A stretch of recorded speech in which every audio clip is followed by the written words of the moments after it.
Hi, my name is Kent Eric Hagman. I am our Associate Director of Game Design here at Second Dinner, working on Marvel Snap. Hey, I'm Johnny Erner. I'm an art manager here at Marvel Snap and make sure that our game has amazing art. My name is Julia Humphreys. I'm a production director here at Second Dinner working on Marvel Snap. I am very excited to learn more about Marvel Snap, but I want to go back to the very beginning. How did this collaboration with Marvel happen in the first place? I think I can jump in and talk a little bit about that. So this is before my time. I only recently joined the company about 6 months ago, I think now. But my understanding is that Hamilton at Second Dinner and Jay over at Marvel had a previous relationship. They knew each other long ago, and that's kind of where this whole thing started. So many of you, there are a lot of you that are new to the team, but there are many of you from Ben on down that are recognized from working on the Hearthstone team back in the day. And it would have been really easy to make like a standard Hearthstone or a Magic clone or something like that. But you wanted to make something that flows a lot faster. So what made you want to create a game that flows the way it does, that ends in about like 2-3 minutes? Well, I think our goal was to just make the most approachable, fastest card game you could ever think of. And when we think about playing on mobile, I think that plays really great to the strengths of a mobile game. You know, a lot of us here at Second Dinner are big mobile gamers. We love being able to play quick games on our phone, but what we love about Snap is just how strategically deep it is, but also like you can just jam games in real quick because of the way we've done our turn structure. And maybe it's because I'm used to playing games like this where like battles can get really intense, you really get into it and there's just a lot of countering back and forth. So I do want to ask, what is the longest Marvel Snap game you've seen so far? So we have a location in the game. For those of you who are new to Marvel Snap, every game is played over 3 different locations that you're battling over. And each of those locations has a special mechanic that's going to change the rules of the game. And the order they come in and how they interact with each other can really make every game unique. We have one location called Limbo, and it says there is a turn 7 in this game.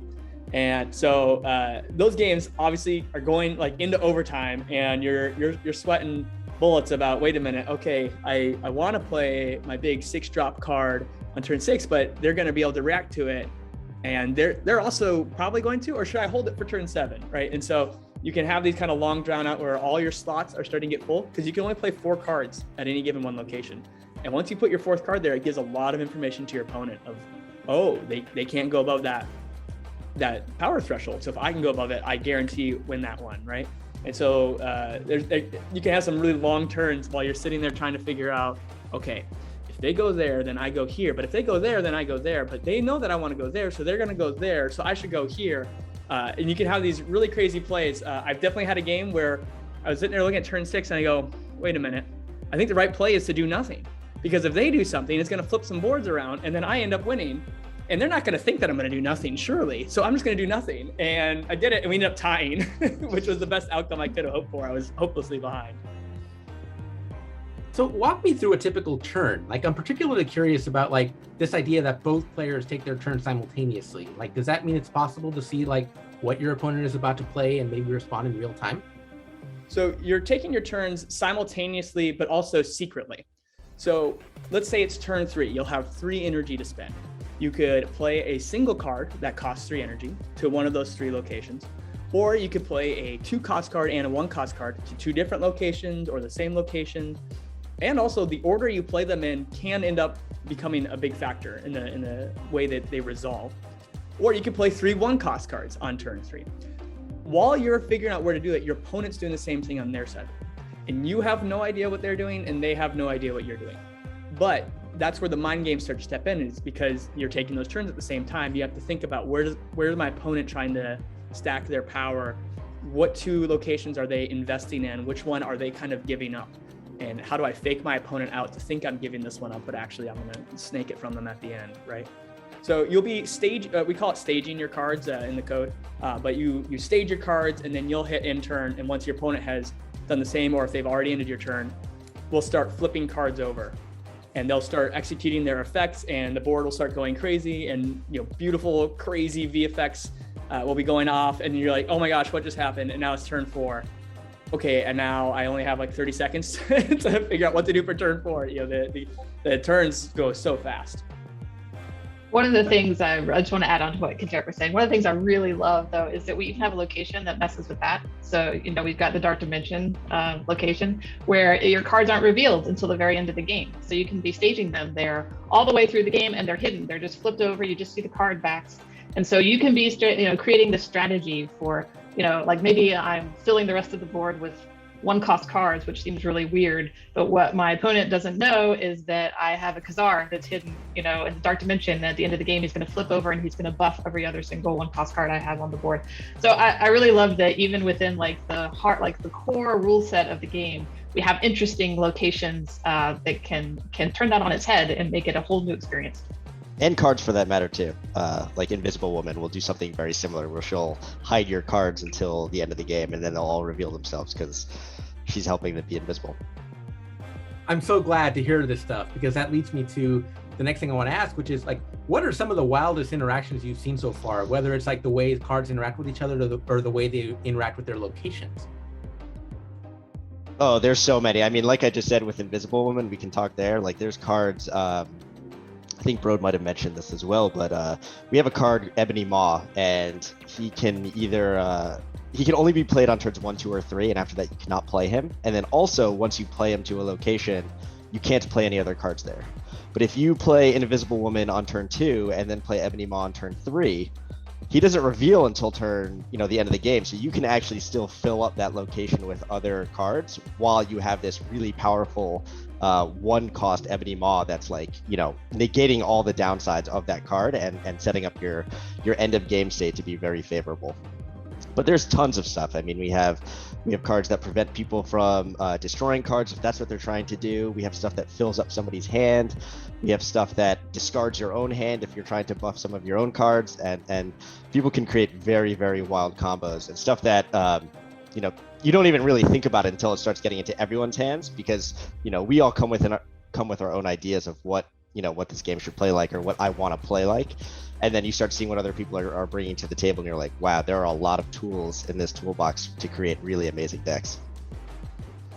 Yeah, we also have some awesome interactions between locations and cards that just seem like meant for each other. Like we have Onslaught Citadel, which is a location which will make your on reveal effects happen twice. And so then we also have Odin, who's another card who, when you play him, will make all of the on reveal effects at that location happen again. So you can be stacking up your on reveal cards at Onslaught Citadel, and then you slap down Odin at the end, and now he's going firing twice, and he's reactivating your cards at that location, and you get this great chain reaction going, and it feels awesome. We're seeing characters from throughout the Marvel Pantheon, and will every character have like one specific card that represents them, or are we going to see like kind of like duplicate characters that have different art styles that will have their own different stats and effects? That's a really great question. This is difficult to answer. The answer is we have variants for cards like Spider-Man, where we have like the Scarlet Spider, and that is a Spider-Man variant. And we also have different art style variants. So we have like Scotty Young or Chibi variants or 3099 variants. And Ghost Rider is a good example too, where we have Robbie Reyes as one of the variants for Ghost Rider, and so it's going to be the same card, but that doesn't mean we can't either splinter them off or we can do alternate versions of cards. So where we have Reed Richards, Mr. Fantastic, maybe we'll do a Maker card. If you see him as a different type of character, and he has his own following, and he is his own person, obviously. And we can kind of do stuff like that down the line. We want to introduce these types of cards. And obviously Kang is all about variants. And so maybe we do different art style variants, but also maybe we introduce some different types of Kangs down the line that are their own cards.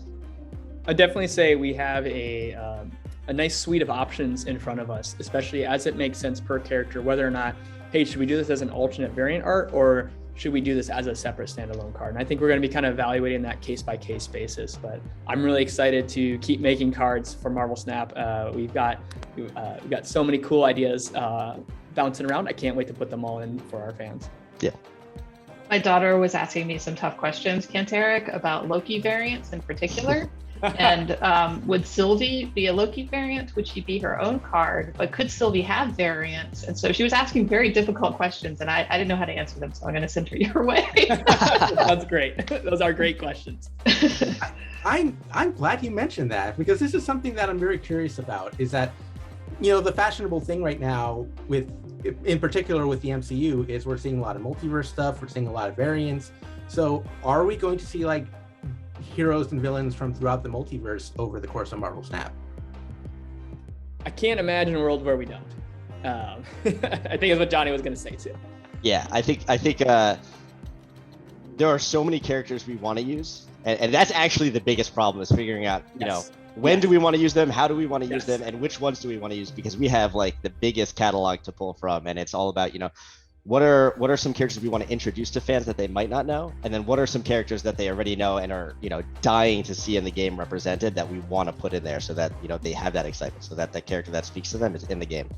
Right. Were there any as far as like, you know, approvals go with Disney, were there any limitations that you really wanted X character that you can talk about, but they're like, why don't you use Thor instead of this character, because Thor is more well known? Anything like that, like in the design process of talking about who you wanted to include in the game?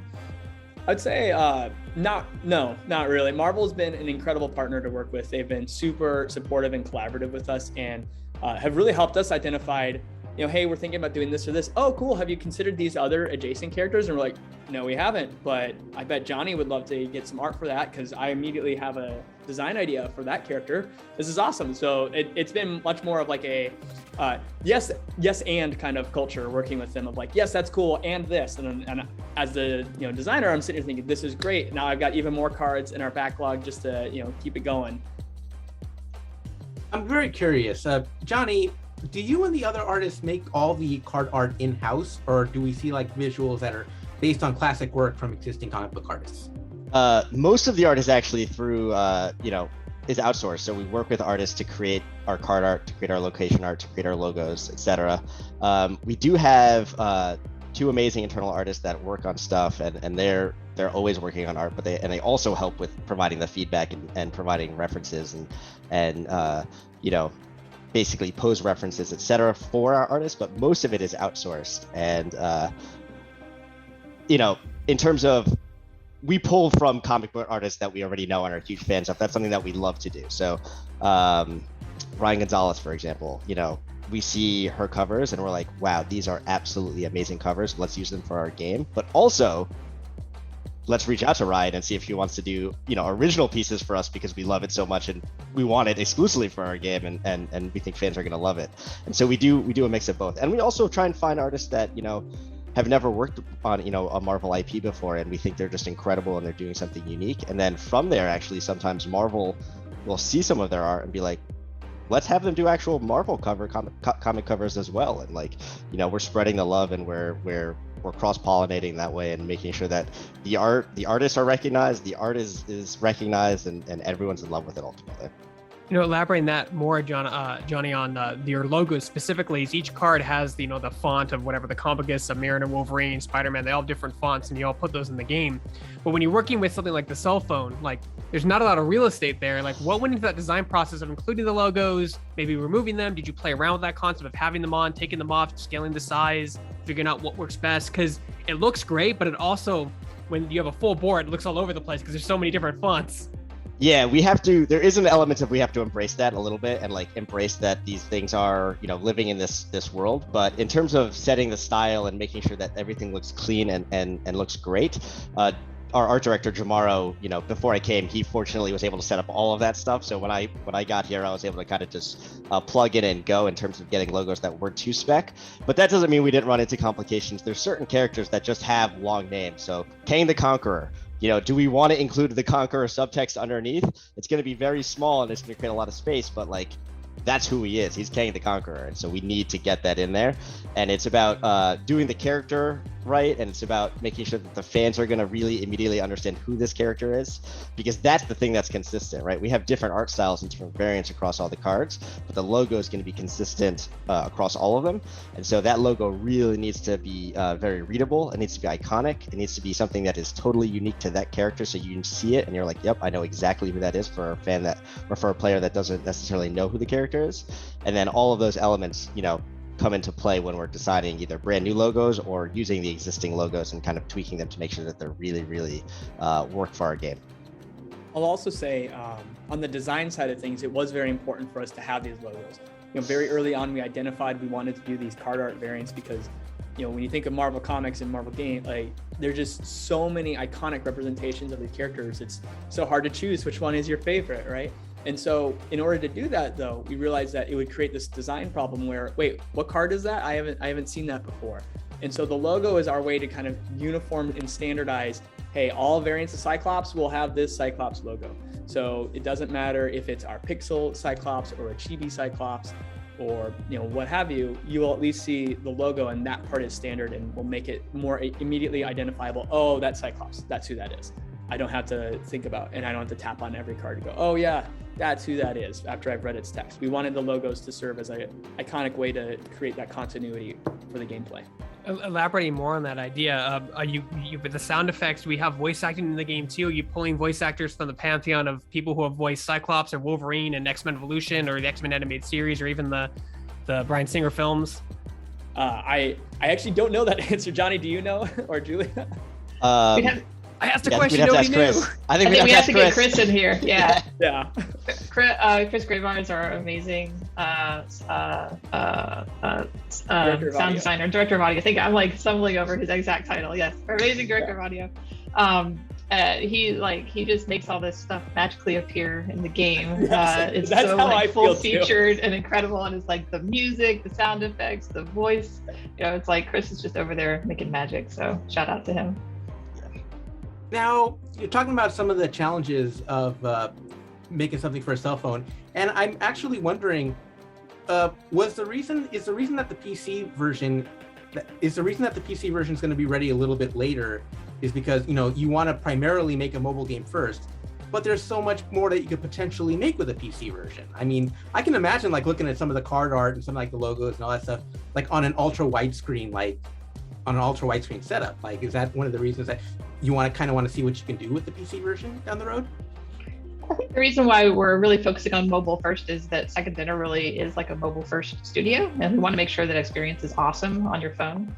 But then we also want to be able to bring the game to players on other platforms. So like bringing it to PC is super important to us.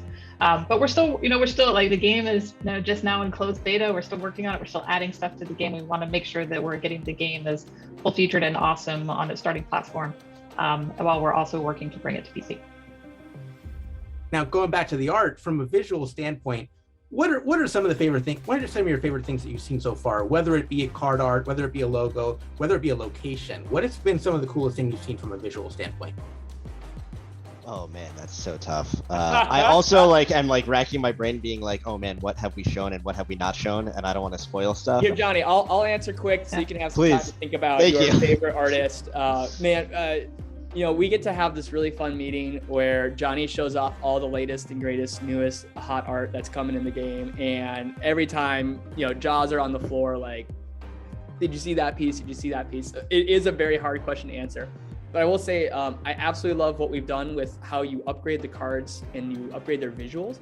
And some of these cards just come to life in a way that you would have never believed once it's 3D and animated and, you know, doing that parallax effect. It's just like, you feel like you're playing a game from the future. It's kind of like the only way I can think about it.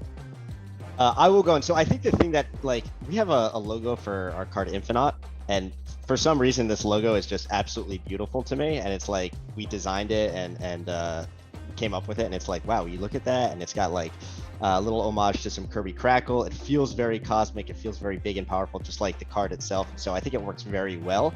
But in terms of card art itself, we have an artist who discovered basically through Marvel Comics covers, Kim Jacinto, and his art is just dynamic and powerful and energetic, and it fits so well with our game because it's crisp. and it's like feels like it harkens back to actual classic comics, like it's got the halftones in there, and so when you see it in game and then you see it parallaxed and animated, and it's just like, wow, there's like nothing I've ever seen that is like this. And I cannot wait to show off more of those types of pieces. And we have artists across the spectrum that are doing absolutely amazing stuff. But you know, getting to show it off, like Kent just said, showing it off to the team is step one, and you know, that fills me. But getting to show it off to the fans and show it off to the players, that's what I'm really excited for, to get it in their hands and see, wow, which is the type of art that really speaks to people. We have Dan Hipp, who is basically done a ton of variants for us, and he does these really cute cartoony style. And at first we started on with just like a batch, and then we quickly realized that it just resonated with people and it worked, and it would translate to every single one of our characters. So we were like, let's hit the go button on this. And he's starting to just go off and do, you know, every single one of the cards that we have in the game, cards that we don't have in the game yet. And I think people really like to see those types of art, because it's something that you see for the first time. You're like, wow, that's amazing. That I know exactly who that character is, but I never expected to see them like that. We've had multiple team members say, I can't wait to collect an entire Dan Hipp collection. Yeah. Good luck. Yeah. There's gonna be a lot. Yeah. I'll say, go ahead, Julia. Go ahead. Oh, I was gonna say, I'm just constantly amazed by the effects on the cards themselves. Like, it's really hard to pick a favorite. I know we showed off Galactus in the launch video, which is, you know, it's mind blowing, because you're like, well, how in the world are you going to try to represent a character at the scale of Galactus, you know, on this little screen? And I love what our team did with zooming that camera way out. You get this perspective of this giant head, the incredible effect on the game itself. It feels so over the top. But there's also all these little things in the game that I love to experience and play around with. So, you know, even for, like, you know, what you like a simple card in your starter set with like the Thing, you know, when you pick him up and you're dragging him around the board and he's like crashing rocks around as he runs into the side of the screen, and it has this awesome visual effect and this awesome sound effect, and he feels like the Thing when you're interacting with him. And the game is just full of these little awesome touches and moments. Yeah, I apologize to anyone that I've roped by spamming the optic blast off of Cyclops. Like, that's not intentional. I'm just really just like vibing with this of VFX. Yeah, I was gonna say, thank you for reminding me, Julia. Our VFX team is just ridiculously talented, and you know, for so long, when we were internally playtesting Marvel Snap, we didn't have any of these VFX for these cards. It would just, you know, kind of happen. And then as they've been rolling in, it's just been like starry-eyed of like, oh my gosh, that's so beautiful. It's just math, and then it becomes pretty. Like before then, like that's what it is. It's just math, really. It's math. Yeah, like we're just playing war here, high card wins, right? You know, but then the art gets in there, and you're like, oh wow, I'm like transported into there. I'm feeling, you know, when Yandu's arrow went in, and then also our sound designer went in and put in like the whistle. It was just like, oh my gosh, I'm reliving that scene from Guardians 2 where he's I forget what song he sings, but you know, as he's arrowing everybody, so incredible. I also this is such a long question. What is our favorite art in the game? I mean, we could probably spend another hour and a half just here. So I'll just give you one more. We have these pixel pieces, and one of our actually it was our sound designer Chris. Director of audio Chris. He in one of our playtests, he went ahead and gave himself all the pixel variants of a card. He had a full pixel deck, and it looked really cool just seeing like his side of the board all like in this uniform style of like, you know, the retro style 16-bit 8-bit style. It was super cool to see it like just all play out with that same art style. So it's interesting that you mentioned that. So I do want to ask, is there any kind of bonus that you get for just making a deck primarily of one type? I mean, it doesn't necessarily have to be a gameplay advantage. Maybe you give like an achievement or something. Have you considered giving anything like that, giving an incentive to make a singular deck like that? We have some ideas in the backlog that can kind of play into that collector fantasy, especially of, hey, I want to get all of this, like, I mean, or as many of our teamers said, I want every Dan Hipp card ever. Please give them to me and reward me for giving them to me. And it's like, yes, absolutely. So we have some ideas cooking in the backlog, but we're still kind of working on them. They're still a little early before we can say anything about it. When you announced this game relatively quickly, and you've been working on it for the last 2 years, Overpower came to mind. For those of you who don't know who Overpower is, it's a very, very, very old, one of the first Marvel trading card games, and it played a lot like War, where you had 5 cards in your hand, a person would play a an enemy down, you'd have a power, just one number, and then you'd have to play a one with a bigger power, and then the first one to run out of cards that couldn't be the other person would lose. Did you guys pull from that at all? Did you guys look at Overpower? All of you look relatively young. You might not remember Overpower. When it was in high school in 2001 and 2 is when it was at its peak. I cannot claim to know anything about Overpower. Sorry. It sounds fun. That's okay. It's 20 years old. I wouldn't expect it to. I'm just curious. I don't know about Overpower either, but it's not because I'm young. But that was very sweet of you. I have never heard of it. I'm so sorry, but now I'm gonna definitely I'm gonna be Googling this. You later. damn kids! If you're not playing old card games. I am dying to jump into this game myself, but sadly my Android days are behind me. I'm an iOS guy now, so that leads me to ask, what is the current state of Marvel Snap on iOS, and will those users get a chance to jump into the closed beta anytime soon? I would say stay tuned. Like, I don't think we're going to announce anything on that today, but yeah, we know that people are rapidly anxious to be playing on iPhone as well, and we want to broaden out our player base as soon as we possibly can. Yeah, right now we're just getting it out there. We're kicking the tires. We're getting it to a broader audience than has ever played the game before. Getting tons of awesome feedback from our really engaged, already very engaged community. Even though this is a relatively small closed beta, so we're taking all that in, and then hopefully we'll have some more information for you pretty soon about what's coming up for iPhone.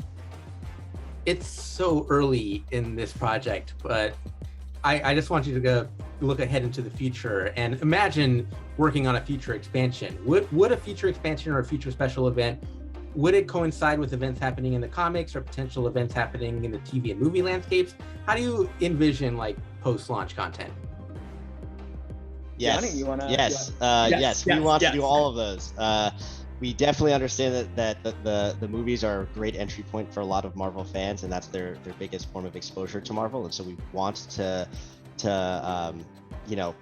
satisfy that desire and that want for they live the movie or they see the movie and they want to play it in the game. So we want to fulfill that fantasy. It's also a great inspiration for us for artistic purposes, for thematic purposes, across the board in terms of characters, in terms of locations, in terms of just variant art in general. But also, there are a lot of hardcore comic fans, me, myself included, and I want to live out the Avengers vs. X-Men fantasy in the game, and I want to do an event like that. And I don't know what we have planned yet, but I that's something that we definitely want to pull inspiration from, and making sure that the Marvel comic history is so rich. There's so many cool events. Maybe we do a World War Hulk event or something like that, and just it's so easy to envision what variants can we include, what characters we can include, and making sure that the game feels really alive and feels really true to all these things that fans are expecting. I'm glad that you mentioned that, Johnny, and that does lead me to ask. You have so much to play with, and I know that you guys don't want to announce anything that you haven't already announced yet. But is there something really obscure in that Marvel library, something that maybe everybody's forgotten about or nobody remembers? Kind of like Greg pulled with the Overpower right now. But is there anything in the Marvel Comics library that you look at and think, I can't wait to put this in the game? You got to be very careful right now. I'll just be vague and say it is true that there are many things that I cannot wait, to pull into the game. And just as a designer, my brain just looks at one of those Marvel events, and I'm immediately thinking, okay, how do I represent this with location mechanics, with card mechanics? How do we get players excited? How do we break up the meta with new cards and new locations? And how do we really capture the spirit of these storylines have these emotional arcs? How can we capture that emotional arc through card mechanics, and seeing what we can do there and really pay homage to what's going on, be it in a comic or a show or a movie, and just capture that. And yes, I will be vague and just say, oh, there's a lot, because that's all I'm allowed to say. Anything is possible, I think, is the correct answer. Yeah, there we go. Yes, anything is possible. I have the easy job of just getting excited by the art and being like, let's put this character in the game, and Ken Eric has to be like, okay, how do I make this work with everything else, making sure that it's balanced, etc. I'm just the dreamer that's just like, yes, this is a cool character, I want it. Julia or Kent, do you guys have any plans to make like a physical version of this? Can this game exist in a physical space with the mechanics that are in the game, or is it purely digital as of right now? Like, because I know Hearthstone is something, there's mechanics that do not work in a real tabletop game, be impossible. You would need dice and things and throwing cards around, and it wouldn't work.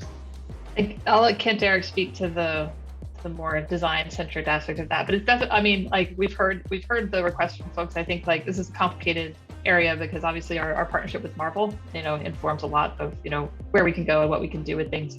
And we need to, be very respectful of that partnership with them and be in lockstep with them. But I'll let Kent Eric speak to, I don't know. I'm having a hard time imagining how some of these things would translate to the physical world.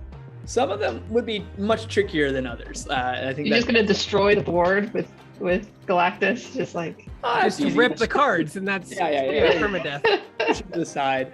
I think there's some mechanics that could translate well to paper. I mean, the earliest iteration of this started out like many games do as a paper prototype, where they had to do some things to finagle it around and to get it to work, but that was the initial seed in terms of playing it around just with some pieces of paper cut out from an electronic document, right? They just like print it, cut it, and like, hey, let's play. Like, ooh, I think there's something here. Let's keep working on it before bringing it into prototype on computers. So there's some things that would work. There's some things that'd be like, that'd be a little tricky. Then would you consider releasing it as a physical collectible? Like, just because I know that the card art is so unique and the design of the locations look so cool, I feel like people would love to own that physical piece of art. When I think about there's a phrase for this and I'm totally blanking on it. When I think about our core strengths, I don't think it's printing tabletop games in terms of where we're like what we're set up for success in. So I'll just say, listen, we're gonna keep making it an awesome video game, and we'll keep listening to fans and figuring out what we can do in the future to capture some of that. I don't know, Julie, if you wanted to add on to that. No, I think that's a great answer. Yeah. And I think the last question for me is going to be, and I could talk about this game all day because I have so many questions. I'm so excited to hear about the entire process, but I will keep myself to one last question, which is just a basic, what has it meant to you to work on this project? How does it feel to just get to work with this massive amount of characters and possibly some characters that you don't even know about yet? You don't know what's coming down the pipeline. You may get to work with somebody new in the future. So how does it feel? I'll give what could be perceived as a very unexpected answer. It feels incredible because the team here at Second Dinner is bar none the best team I have ever worked with. We have an incredible set of talented folks here who are not only highly skilled, but just excellent people to just be around and to work on a game with. And so that this is an incredible game and I love it and I am playing too much of it. But this team of people we have that we've assembled is just without a doubt the best team I've ever worked on.